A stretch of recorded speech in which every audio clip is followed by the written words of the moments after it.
Vivevano nella fossa biologica, erano senza mascherine e ospiti di una COP, tragedia in una villetta privata a Santa Maria di Sala. Al sindaco Arpi, strage evitabile, 2 vite spezzate al lavoro. E però i morti nella fossa, esplode la rabbia dei sindacati contro il silenzio istituzionale, sicurezza ignorata, ora basta ipocrisia, il paese non può più girarsi dall'altra parte. Questura di Venezia in lutto per la tragica morte mentre era in sella la sua moto del poliziotto Ernesto Greborio, 29 anni, l'agente ha perso la vita uscendo di strada tra Mira e Dolo. Scompare l'ex attaccante Molin, morto in moto a 63 anni sulla Nualese, investito da un'auto a Caselle di Santa Maria di Sala. Ha segnato per quasi 30 anni tra Milano, Padova e la Serie D. Un guasto tecnico del motoscafo a causare lo scontro tra un taxi e una gondola sul Canal Grande a Venezia. La gondola ne è uscita distrutta, ma per i 4 turisti e il gondoliere non ci sono state conseguenze. Degrado nella zona della stazione di Mogliano, residenti e commercianti in balia di gruppi di tossicodipendenti e di accattoni che dormono a ridosso di condomini e negozi. Continua la battaglia del comitato Salviamo San Piero e Sant'Anna per salvare dallo sfratto le famiglie che vivono nell'ex caserma. Inviata una richiesta di accesso agli atti al demanio.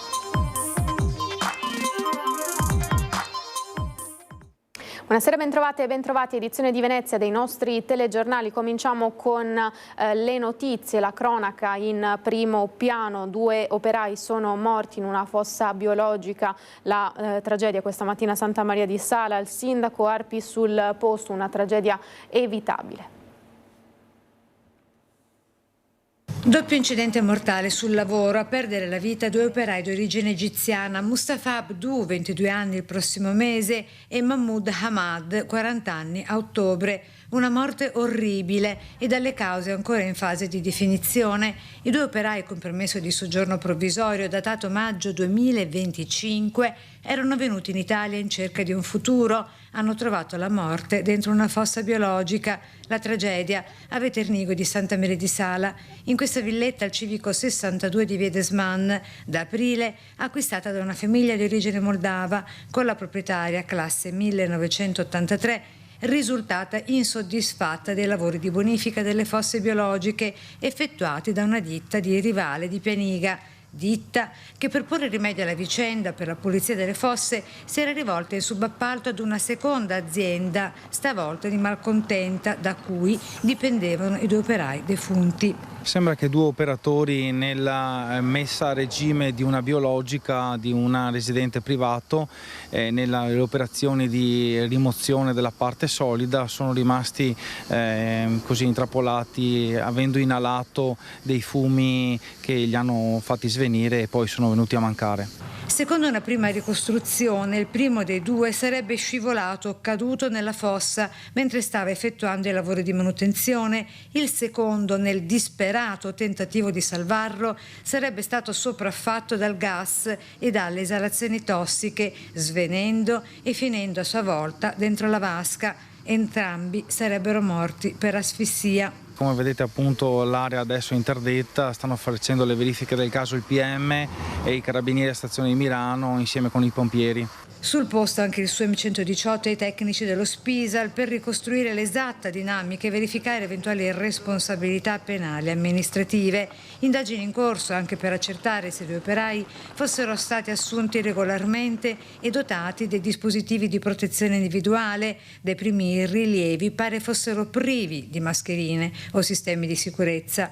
Tragedia questa che riaccende i riflettori sulle condizioni di sicurezza nei piccoli cantieri e sui rapporti di lavoro degli operai stranieri. Il cordoglio per la morte di 2 operai si confonde con la rabbia dei sindacati per quella che viene definita una strage senza fine. Infatti nei primi mesi del 2025 il Veneto ha quasi raddoppiato il numero di infortuni mortali rispetto allo stesso periodo dell'anno scorso.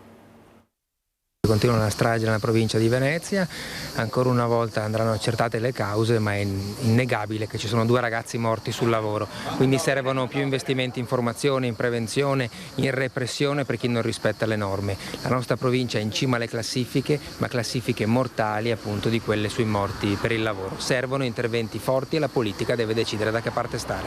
Ricevuta la notizia, il segretario generale della CGIL di Venezia, Daniele Giordano, è arrivato subito davanti ai cancelli della villa in cui 2 giovani operai hanno perso la vita pulendo una fossa biologica. La CGIL denuncia una strage continua nella quale il Veneto è tra le peggiori regioni d'Italia. Nei primi 5 mesi del 2025 ci sono già stati 38 infortuni mortali, quasi il doppio rispetto ai 19 dello stesso periodo dell'anno scorso. Al netto delle dovute parole di cordoglio, si legge in un comunicato del sindacato, da parte del presidente Zaia non arriva una sola parola che accenni ad investimenti sui controlli in salute e sicurezza nei luoghi di lavoro. Noi non finiremo mai di dire come la cultura e la sicurezza sia un elemento centrale e fondamentale per impedire che questo eccidio quotidiano possa continuare. Noi spingiamo, chiediamo con forza formazione per i lavoratori. La sicurezza non è un costo, ma è un grandissimo investimento, un investimento sociale che deve essere fatto per l'interesse di tutti, a partire da coloro che noi rappresentiamo. Non possiamo abituarci, non possiamo voltare la testa dall'altra parte. Nessuno può chiamarsi fuori, ha dichiarato Andrea Martella, segretario regionale del PD Veneto.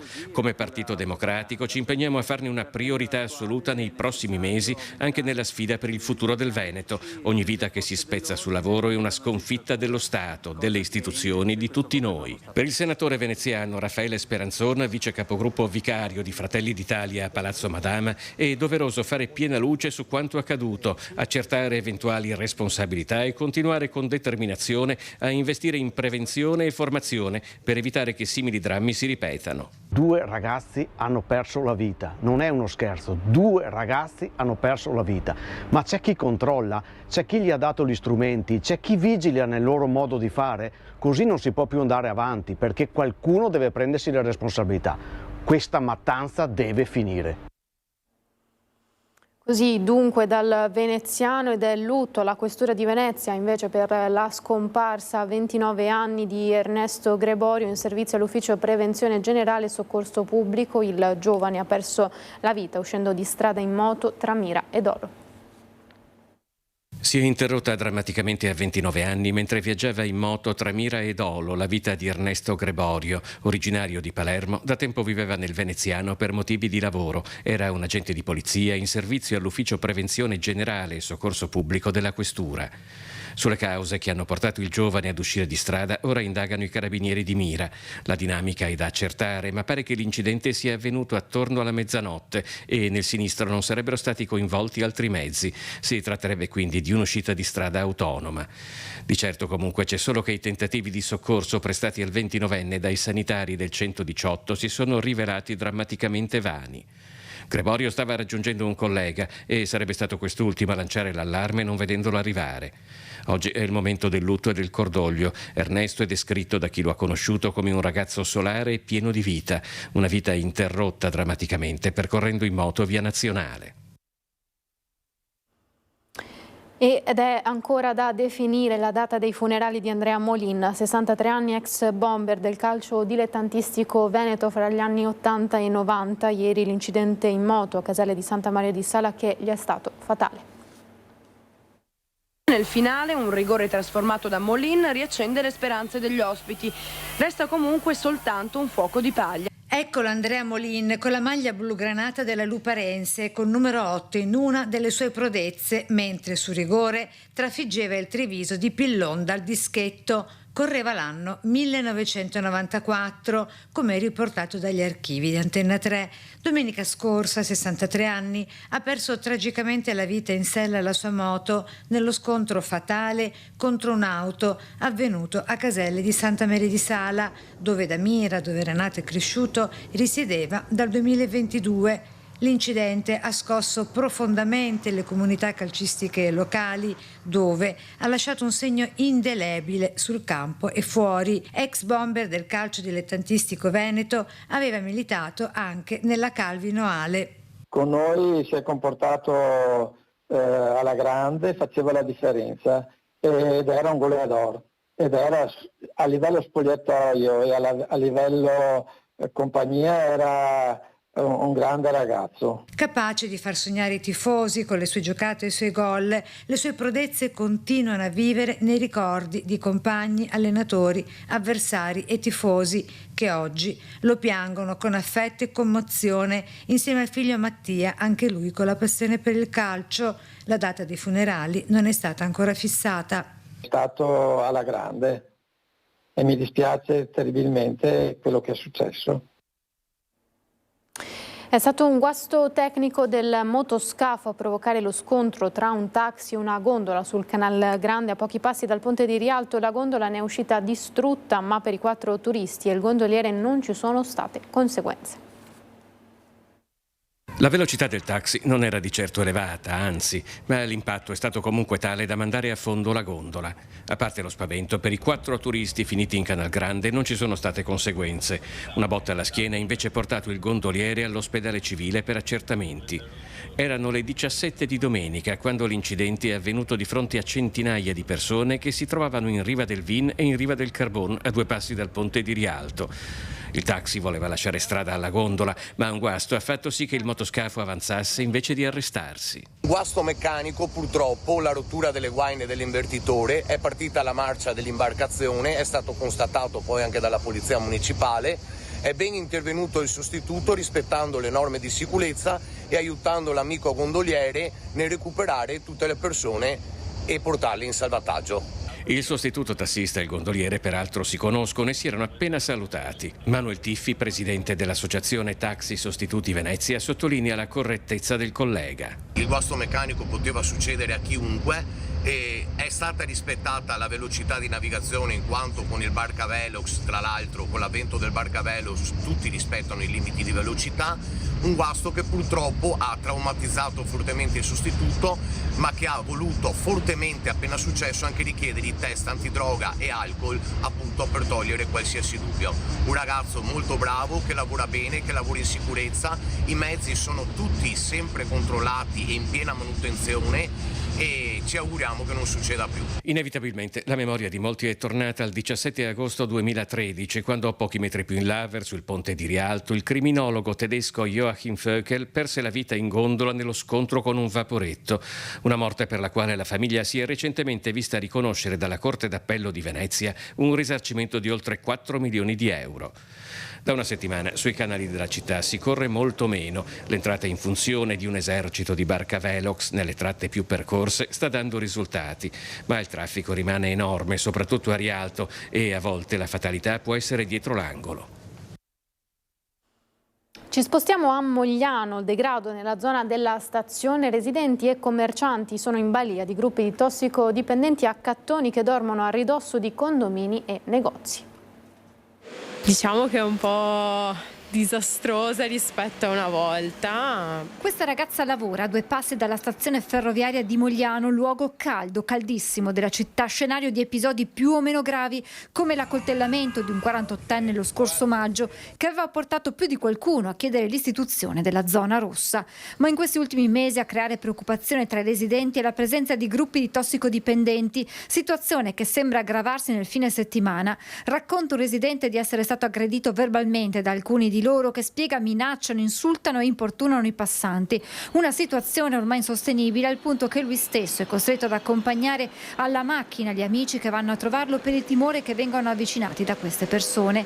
A tutto ciò si aggiunge negli ultimi tempi anche il degrado lasciato da alcuni senza tetto che soprattutto nelle giornate piovose organizzano giacili di fortuna sotto il porticato a ridosso degli androni di condomini e negozi. Spesso e volentieri abbiamo al mattino che troviamo molto sporco sia sotto la varia galleria qua sia la galleria lì. In questo periodo non ci sono, però molto spesso ci sono dei barboni che bivaccano proprio in maniera... Ho aperto il negozio la mattina, mi sono trovata sciampi, cuscini, etichette di vestiti messe lì e evidentemente la sera prima hanno dormito qua. Sembra che abbiano dormito anche qui nei paraggi, vicino agli altri condomini. Certo, mi hanno detto che hanno lasciato un po' un disastro dappertutto, per tutto il condominio. Con l'arrivo della stagione invernale e il buio che scende presto, il timore di molti è che la situazione possa aggravarsi. Come si lavora così? Con un po' di paura quando si va a prendere la macchina in parcheggio, questo sì.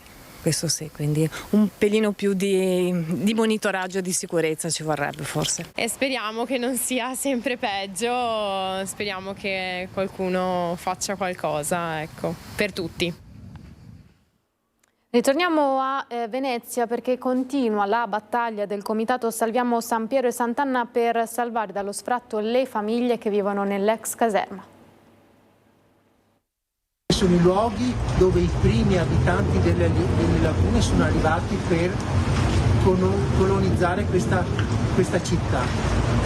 E noi vogliamo tutelare quelli che rischiano di essere gli ultimi abitanti delle lagune, gli abitanti che attualmente risiedono nella caserma Sanguinetti e che sono stati sfrattati dal demanio dello Stato. Continua la battaglia del comitato Salviamo San Piero Sant'Anna contro lo sfratto delle famiglie che abitano l'ex caserma Sanguinetti, un immobile peraltro di grossa importanza storica. Era la sede del Palazzo Patriarcale quando la cattedrale di Venezia si trovava a Castello. Accanto al comitato c'è il gruppo consiliare di tutta la città insieme. Noi abbiamo fatto un accesso agli atti per capire la motivazione, visto che si fa riferimento a un sopralluogo fatto dai vigili del fuoco nel compendio. Ora, siccome non si danno indicazioni precise, vogliamo sapere esattamente che cosa hanno scritto i vigili del fuoco per indurre il demanio a questa ulteriore ingiunzione di sfratto. Diciamo che psicologicamente gli abitanti sono molto provati e anche questo chiederemo conto, perché non si può sottoporre a pressioni psicologiche di questo genere delle persone. Il comitato Salviamo San Pietro e Sant'Anna è nato nel 2022, quando l'immobile sembrava sul punto di diventare un'attività ricettiva in gestione ad una società francese. Allora quella battaglia fu vinta, ora ne inizia un'altra. Il demanio ha mandato una lettera di sfratto ai residenti e il rischio concreto è che a novembre gli ultimi residenti di questa gioiello della città, che è fortemente identitario per tutta la città, simbolico, e se ne debbano andare perché il demanio ha deciso di metterla sul mercato e offrirla a un investitore privato. E quindi noi ci siamo rimessi al lavoro per impedire questa operazione. Dall'edizione di Venezia è tutto, subito dopo di noi come sempre le previsioni del tempo. A tutti l'augurio di una buona serata, arrivederci.